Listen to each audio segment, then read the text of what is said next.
बंधु माने आजिरो एही कार्यक्रम को आपण मानकु स्वागत।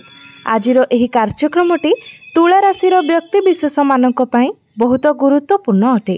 कारण तुला राशि व्यक्ति विशेष मानकर जीवन एही पवित्र दशहरा ठारू बदलिबाको जाउछि। कारण ग्रह नक्षत्र मानकर गोचर रे एक बड़ परिवर्तन हेबाको जाउछि, जहा फଳରେ आपणक जीवन रे मध्य एक बड़ परिवर्तन हेबाको जाउछि। तो बंधु माने एही दशहरा परठारू आपणक जीवन रे कोन सब बड़ परिवर्तन हेबाको जाउछि से विषय रे जानिबा पाई आपण माने भिडियोटी को स्किप न करी शेष पर्यंत निश्चय देखंतु एवं भिडियोटी को लाइक करी चैनलटी को सब्सक्राइब करि दियंतु। कमेंट बॉक्स रे भक्ति एवं श्रद्धार सहित जय माँ दुर्गा निश्चय लिखंतु। तो बंधु माने आसंतु आरंभ करिबा आजिरो एही कार्यक्रम को, जहां आपणकर जन्म राशि तथा चंद्र राशि उपरे आधारित अटे। तो राशि चक्रर 12 गोटी राशि मध्यरु सप्तम राशि हेउची तुला राशि एवं तुला राशि राशिधिपति हेउछंती शुक्र। तो बंधु माने शुक्र आपणक कुंडलीर एकादश भावरे गोचर करुछंती, किंतु 9 अक्टोबर को शुक्र आपणकर द्वादश भाव को प्रवेश करिवे। तेबे बंधु माने द्वादश भावटी को कुंडली रे भल बोली माना जाय न थाए, कारण द्वादश भावटी होई थाए रोगर भाव, हॉस्पिटल रो भाव, खर्चर भाव। तेबे बंधु माने जेतेबेले आपणक राशिर अधिपति द्वादश भावरे प्रवेश करिवे एवं द्वादश भावरे नीचस्थ होई जिवे, तो आपणकर इम्यूनिटी सिस्टम टिके डाउन होई पारे। कारण जेबे भी आपणक राशिर अधिपति षष्ठ, अष्टम एवं द्वादश भावरे गोचर करिथांती, सेतेबेले आपणकर इम्यूनिटी सिस्टम टिके डाउन रही थाए। तेणु एही दुर्गा पूजा परे आपणको आपणक स्वास्थ्यर टिके विशेष ध्यान रखिबार अछि। आपण जदि पारुछंती जोग, व्यायाम, प्राणायाम इत्यादि करंतु। निजर खाद्यर जत्न नियंतु। अनहेल्दी फूड ठारू आपण दूरी रुहंतु, जेमिति कि बाहरर खाद्य, oily food, junk food, fast food ए सब ठारू दूरी रुहंतु। जेते पारिबे आपण हेल्दी फूड घरर खाइबा पई चेष्टा करंतु। एही समय आपण कोनोसी कथा को नेकी ओवर थिंकिंग करंतु नाही, नचित आपणकर मुंड बिंधा भली समस्या देखा देई पारे। किंतु बंधु माने 9 अक्टोबर पूर्वरु शुक्र जे पर्यंत आपणकर एकादश भावरे रहिबे, तो एही समय मध्यरे आपणकर कोनोसी गोटिए बड़ इच्छा पूर्ण होई पारे। कारण एकादश भावटी होई थाए लाभर स्थान, इच्छा पूर्तिर स्थान, डिजायर स्थान। तो निश्चित भावरे एही समय आपणको कोनोसी गोटिए बड़ जिनिस प्राप्ति होई पारे। एही समय आपणको आपणक बड़ भाई भौणी मानक ठारू सपोर्ट मध्य मिलिबो। एही समय आपण आपणकर घर पई किछि बड़ जिनिस मध्य किणाकिणी करि पारंती। 9 अक्टोबर पूर्वरु विभिन्न दिगरु आपणको लाभ प्राप्ति हेबो। जदि आपण केउठारे पुंजी निवेश करिसंती, तो आपणको बड़ धन लाभ होई पारे। जदि एही समय अर्थात 9 अक्टोबर मध्यरे आपण कोनोसी शेयर मार्केट, ट्रेडिंग ए सबुरे काम करूछंती, तो आपणको लाभ प्राप्ति हेबो। एबा आसंतु जानिबा विद्यार्थी मानक पई समय किपरि रहिबो एही दशहरा परठारू। तो बंधु माने कुंडलीर पंचम भावटी होई थाए आपणकर शिक्षार भाव। आपणकर पंचम भावर अधिपति हेउछंती शनि। शनि आपणक कुंडलीर षष्ठ भावरे गोचर करूछंती एवं आपणकर पंचम भावरे गोचर करूछंती राहु। तेबे शनि वर्तमान वक्री अवस्था रे अछंती एवं आपणकर पंचम भावरे राहु अछंती। राहु हेउछंती छाया ग्रह, मुंड विहीन ग्रह। तेबे पंचम भावरे राहु गोचर करिबा फଳରେ आपणकर माइंड टिके डाइवर्ट होई पारे। से आपणकर माइंड को डाइवर्ट कराइबे। आपण जो भी लाइन पाठ पढुछंती से ताकू नै कि आपणक मध्यरे कन्फ्यूजन देखा देबो। एहा आपणकर फ्यूचर पई ठीक रहिबो कि नाही से नै आपण कन्फ्यूज होई छिबे। किंबा एही समय आपण आपणकर शिक्षारे निजर पाठ पढ़ारे किछि परिवर्तन आनिबाकू मध्य चिंता करि पारंती। एहा व्यतीत आपणकर पंचम भावर अधिपति शनिकर दृष्टि मध्य आपणकर द्वादश भाव उपरे रहुछि। तेबे जो विद्यार्थी माने निजर पाठ पढ़ा को नै निजर जन्मस्थान ठारू दूर रे रहिबाकू चाहुचंती, दूर रे रही पाठ पढ़िबाकू चाहुचंती, किंबा जो माने विदेश रे रही पाठ पढ़ुचंती, से मानक पई किंतु शुभ फल प्राप्ति हेबो। एवं जेतेबेले शनि मार्गी होई जिवे, तो सेतेबेले आपणक पई समय आहुरी मध्य भल रहिबो।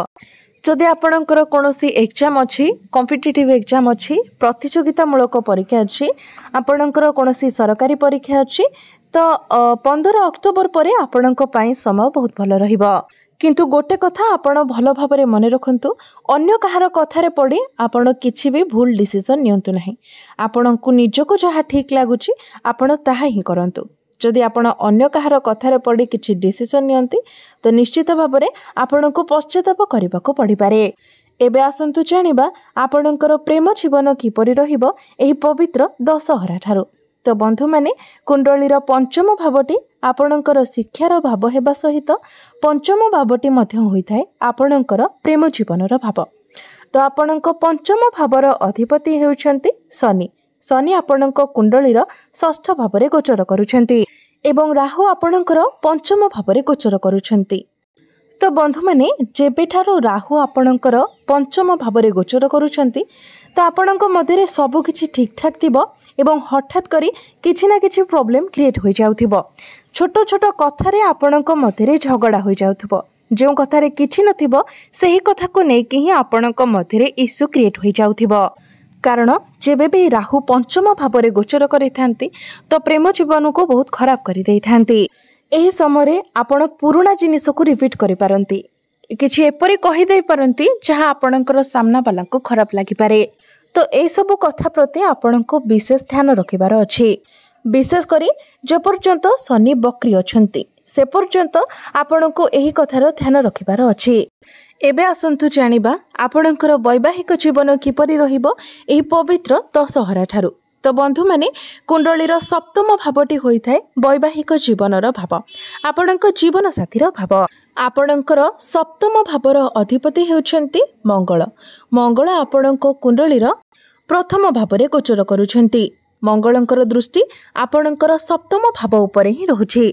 बंधु माने आपण जानि रखिबा उचित जे जेतेबेले कोनोसी ग्रह निजर स्वगृह रे गोचर करिथांती किंबा स्वगृह को देखिथांती तो से सर्वदा शुभ फल ही प्रदान करिथांती। एहार अर्थ हेउछि आपणकर वैवाहिक जीवन बहुत भल रहिबो। एहा व्यतीत गुरु मध्य आपणकर दशम भाव को गोचर करिवे। तो गुरु जेतेबेले आपणकर दशम भाव रे गोचर करिवे, गुरुंकर दृष्टि आपणकर द्वितीय भाव, चतुर्थ भाव एवं सप्तम भाव उपरे रहिबो, जहाँकि आपणकर वैवाहिक जीवन को आहुरी अधिक भल बनाइब। एही समय आपण फैमिली प्लानिंग करि पारंती। जो माने संतानर कामना रखुतिले सेमानंकु संतान सुख प्राप्ति हेबो। आपणंकु समस्त प्रकारर सुख सुविधा प्राप्ति हेबो। आपण दुई जण मिसी किछि बड़ प्लानिंग करि पारंती। केवाडे बुली जिबा पई आपण प्लानिंग करि पारंती। तो मोटामोटी भावरे कहिबाकू गले एही दशहरा परे आपणकर वैवाहिक जीवन बहुत भल रहिबो।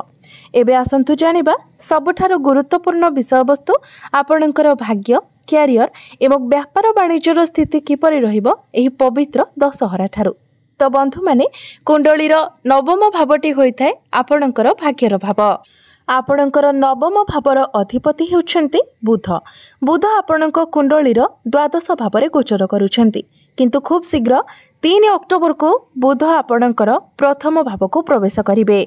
तेबे द्वादश भावरे बुध उच्च स्थिति रे अछंती, कारण बुध निजर स्वगृह रे अछंती।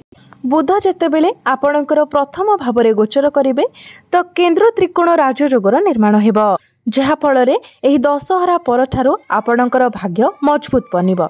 आपण जेउ भी कार्य रे हाथ देबे सेथिरे आपणको सफलता मिलिबो। एही समय जदि आपण किछि पुंजी निवेश करिसेंती तो आपणको बड़ धन लाभ होई पारे। नचेत आपण एही दशहरा परे कोनोसी बड़ इन्वेस्टमेंट करि पारंती। जदि आपण share market, stock market, trading रे काम करूछंती तो आपणको बड़ धन लाभ होई पारे। आपण जदि एही समय किछि बड़ प्लानिंग करूछंती, किछि बड़ कार्यर आरंभ करूछंती, आपणकर कोनोसी मीटिंग किबा डील रहिछि, आपण किछि बड़ जिनिस किणाकिणी करबाकू चाहुचंती तो समय आपणक पई बहुत भल रहिबो। एही दशहरा परे आपण कोनोसी नूतन जमी, भूमि, प्रॉपर्टी इत्यादि किणाकिणी करि पारंती। नूतन जानवाहन किनि पारंती किंबा नूतन गृह इत्यादि निर्माण करि पारंती। एही पवित्र दशहरा परे आपण कोनोसी शुभ मांगलिक कार्यर आयोजन करि पारंती। एहा व्यतीत गुरु आपणकर दशम भावरे गोचर करिवे। गुरुंकर दृष्टि आपणकर चतुर्थ भाव उपरे रहिबो। चतुर्थ भावटी होता है माँकर भाव, समस्त प्रकार भौतिक सुखर भाव। तो पूर्वर जदि आपणकर माँकर स्वास्थ्य किसी समस्या थिला तो से सब समस्या दूर हो आपणक माँ ठारू आपणको किछि शुभ खबर प्राप्ति होई पारे। आपणको एही समय समस्त प्रकार भौतिक सुखर मध्य प्राप्ति हेबो। यह व्यतीत जो माने अविवाहित अछंती सेमाननको पई विवाह प्रस्ताव मध्य आसीबो एवं विवाह मध्य स्थिर होइछिबो। क्यारियर कथा जदि कहिबा तो सूर्य आपणकर प्रथम भाव को गोचर करिवे, बुध मध्य आपणकर प्रथम भाव को गोचर करिवे, शुक्र आपणकर द्वादश भाव को गोचर करिवे। तो यार अर्थ हेउची आपण आपणकर काम को बहुत सीरियसली करिवे। आपणक मध्य कॉन्फिडेंस लेवल बहुत भल रहिबो कारण सूर्य आपणकर प्रथम भाव में गोचर करिवे। किंतु 16-17 अक्टोबर पूर्वर आपणक मध्य टिके एग्रेशन मध्य रहिबो कारण आपणकर प्रथम भाव में सूर्य एवं मंगल दुई जन अग्नितत्वर ग्रह गोचर करिवे। तो आपणक मध्य गोटे प्रकार एटीट्यूड देखा दे पारे, इगो देखा दे पारे जोंथिपाई आपण अन्य मानकु डोमिनेट करि पारंती। तेबे ए सब को आपणको कंट्रोल करिवार अछि। एही दशहरा परे आपणको आपणक चाकरी क्षेत्र में प्रमोशन मिली पारे। जो मानकर चाकरी नाही आपण चाकरी पाई प्रस्तुत होउचंती तो आपणको चाकरी मिलिबार मध्य बहुत अधिक संभावना रहुछि। तेणु आपण निज तरफरु चेष्टा जारी रखंतु। बिजनेस कथा जदि कहिबा तो बिजनेस मध्य एही दशहरा परठारु आपणकर बहुत भल रहिबो कारण बुध आपणकर प्रथम भाव में गोचर करिवे। किंतु बंधु माने बिजनेस रे आपणकर इनकम हेबा सहित खर्च मध्य अधिक होई पारे कारण शुक्र आपणकर द्वादश भाव में गोचर करिवे। किंतु बिजनेस रे आपण जहाँ भी खर्च करिवे ताहा आपणकर बिजनेस को ग्रोथ कराइबो। आपण निजर बिजनेस को आग को बढ़ाइबा को चेष्टा करि पारंती किंतु आपणकर इनकम मध्य बहुत भल रहिबो। एबे आसंतु जानिबा किछि प्रतिकार विषय रे जो प्रतिकार गुड़िक करिबा द्वारा आपणको अधिक मात्रा रे शुभ फल प्राप्ति हेबो एवं जहाँ किछि अशुभत्व रहुछि से गुड़िक खंडन होइजिबो। सेथिपाई आपण प्रत्येक दिन शुक्रंकर बीज मंत्र 108 थर जप करंतु एवं शनि जेहेतु आपणकर टिके खराब स्थिति रे अछंती तो शनिकर प्रतिकार स्वरूप आपण प्रत्येक दिन शनिकर बीज मंत्र मध्य 108 थर जप करंतु। प्रत्येक दिन पक्षी मानकु दाना एवं पानी दियंतु किंबा माछ मानकु दाना खाइबाकु दियंतु। एहा व्यतीत प्रत्येक दिन आपण हनुमान चालीसार पाठ करंतु। निश्चित भाव में आपणको अधिक मात्रा रे शुभ फल प्राप्ति हेबो। तो बंधु माने आपणकर जीवन मंगलमय हेउ एहा ही ईश्वरक निकट रे मोर प्रार्थना। धन्यवाद।